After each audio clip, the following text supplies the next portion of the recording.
సంక్రాంతి పండుగ రోజులలో అత్యంత వైభవంగా జరిగే మరో కళ్యాణం శ్రీ గోదా రంగనాయకుల కళ్యాణమని వెంకటేశ్వర స్వామి ఆలయ అధ్యక్షుడు దేవర రమేష్ తెలిపారు.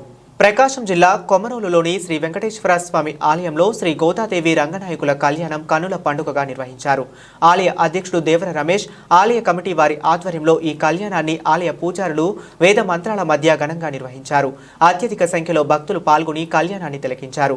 అనంతరం ఈ సాయంత్రం రాష్ట్ర ప్రధాన రహదారిలో స్వామివారికి చిలక వాహనంపై భారీ ఊరేగింపు నిర్వహించారు. ఈ సందర్భంగా కడప జిల్లా వారు నిర్వహించిన కోలాటం అందరినీ ఆకట్టుకుంది. ఈ సందర్భంగా శ్రీ గోదాదేవి కళ్యాణం గురించి ఆలయ అధ్యక్షుడు దేవర రమేష్ వివరిస్తూ, శ్రీ వెల్లి పుత్తూరులోని విష్ణు చిత్తుడు అనే ఆల్వారులో తులసివనంలో పసిపాపగా దొరికిన గోదాదేవి సాక్షాత్తు భూదేవి అవతారమని, ఈమె చిన్న వయసులోనే శ్రీకృష్ణుడిని తన భర్తగా భావిస్తూ ఆయన కోసం అల్లిన పూల మాలలను ముందుగానే తాను ధరించేదని, ఇది చూసిన విష్ణు చిత్తుడు ఆమెను మందలించగా శ్రీ రంగనాయకుడు విష్ణు రూపంలో ఆయన స్వప్నంలో కనిపించి ఆమె ధరించిన పూలమాలలే నాకు ఇష్టమని చెప్పాడని తెలిపారు.